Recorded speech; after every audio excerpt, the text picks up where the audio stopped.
দর্শক, বেগম খালেদা জিয়ার স্বাস্থ্য সম্পর্কে এইমাত্র একটি আবেগঘন ব্রিফিং করলেন ডাক্তার AJM জাহিদ হোসেন। তিনি জানিয়েছেন যে বেগম খালেদা জিয়ার চিকিৎসা চলছে, তিনি চিকিৎসা গ্রহণ করতে পারছেন।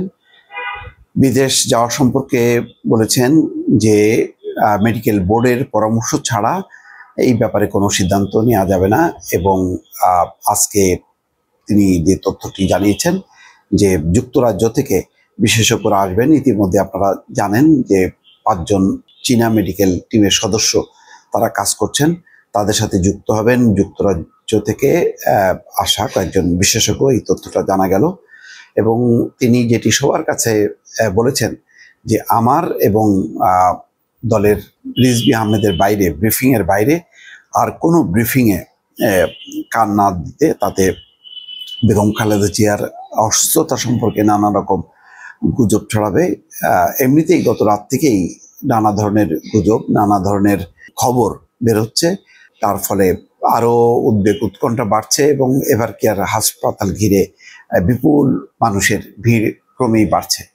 এই পরিস্থিতিটা চিকিৎসার জন্য বেশ বাধাগ্রস্ত হচ্ছে বলে মনে করেন জাহিদ হোসেন, এবং তিনি বারবার অনুরোধ করেছেন যে আপনারা আমার এবং রিজভী আহমেদের বাইরে আর কারোর কোনো তথ্যে কান দেবেন না, গুজব ছড়াবেন না, এই অনুরোধ করেছেন। এবং একই সঙ্গে বলেছেন যে বেগম খালেদা জিয়ার এই অসুস্থতাকে ঘিরে যুক্তরাষ্ট্র, যুক্তরাজ্য, চীন, পাকিস্তান, ভারত সবাই সহযোগিতার হাত বাড়িয়ে দিয়েছে।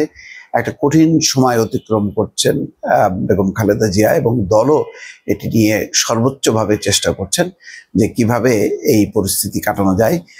তিনি বলেছেন যে বেগম খালেদা জিয়া এই মুহূর্তে ভালো আছেন, তার ব্যাপক কোনো বিপর্যয় হয়নি, চিকিৎসার মধ্যে আছে এবং আরও কিভাবে উন্নত করা যায় সেই চেষ্টা চালিয়ে যাচ্ছে। তো বারবার যেই বিষয়টা আসছে যে যদি ঘন ঘন ঘন্টায় ঘন্টায় যদি ব্রিফিং হয় তাহলে আসলে উদ্বেগ উৎকণ্ঠা কাটবে। যেমন আজকে তিনি কথা বলতে বলতে এক পর্যায়ে কেঁদেই দিলেন। এটা বেশ আমাকেও আবেগ আপ্লুত করেছে দর্শক, যে আসলে আমরা তো জানি না বেগম খালেদা জিয়ার অবস্থাটা কেমন আছে। যতটুকু জানতে পারছি যেটা সঠিক তথ্য সেটা হচ্ছে মেডিকেল বোর্ডের সদস্যদের মাধ্যমে, যেমন জাহিদ হোসেন বলছেন বা রুল কমিটি রিজভী। কিন্তু খবর তো সোশ্যাল মিডিয়াতে, তারপরে হোয়াটসঅ্যাপে সবাই কিন্তু আমরা নানা রকম খবর পাচ্ছি গতকাল রাত থেকেই, যে বেগম খালেদা জিয়ার অবস্থা আরও অবনতি। এবং আজকের বিভিন্ন পত্রিকার শিরোনামটাই তাই, যে হঠাৎ করে বেগম খালেদা জিয়ার স্বাস্থ্যের অবনতি। কিন্তু আজকে কিছুক্ষণ আগে AJM জাহিদ হোসেন যেটি জানালেন যে না, তার এখনো তিনি স্টেবল অবস্থায় আছেন এবং সেখান থেকে আরো ভালো করার চেষ্টা চলছে। কিন্তু ওই নিশ্চয়তা দিতে পারেননি, বলতে পারেননি যে হ্যাঁ বেগম খালেদা জিয়া বিদেশে যেতে পারবেন। তবে বলেছেন যে তার বিদেশে যাওয়ার ব্যাপারেও সকল ধরনের প্রস্তুতি রেডি করা আছে, চূড়ান্ত করা আছে। কিন্তু ওই মেডিকেল বোর্ড যেটা আছে, সেই বোর্ড যখন বলবে যে হ্যাঁ এখন তিনি জার্নি করার মতন উপযোগী অবস্থা আছে, তখনই হয়তো তাকে সেই পদক্ষেপ নেওয়া হবে। এর আগ পর্যন্ত কোনোভাবেই তিনি বলছেন না এই কথা যে না, তার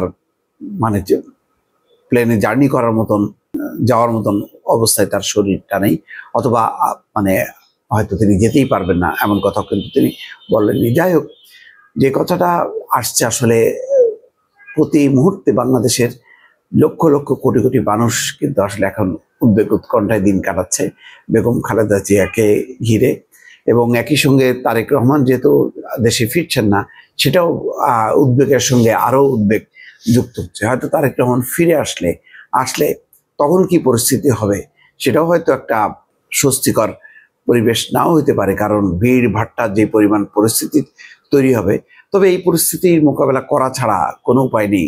স্বাভাবিকভাবে বাংলাদেশের সবচেয়ে জনপ্রিয় নেত্রী এই মুহূর্তে বেগম খালেদা জিয়া এবং তার পুত্র তারেক রহমান, তাদেরকে ঘিরে সারা বাংলাদেশের মানুষের একটা আবেগ, উদ্বেগ এবং এমন একটা পরিস্থিতি। তো স্বাভাবিক এই পরিস্থিতি সামাল দিয়ে গুজবকে চাপা দিয়ে প্রতি মুহূর্তে যদি বেগম খালেদা জিয়ার শারীরিক অবস্থা সম্পর্কে ঘন্টায় ঘন্টায় ব্রিফিং একটা দেয়া যায়, সেটা জনসমক্ষে না এসেও যদি জুমে যদি অ্যাপিয়ার হন, তাহলে আমার ধারণা যে এটা একটা স্বস্তি বিষয়টা বা প্রকৃত কি সেটা হয়তো আরো পরিষ্কার হবে। তা নাহলে কিন্তু গুজবের ডালপালা মেলতে থাকবে এবং সেটা সবার জন্যই আসলে ক্ষতিকর। দর্শক।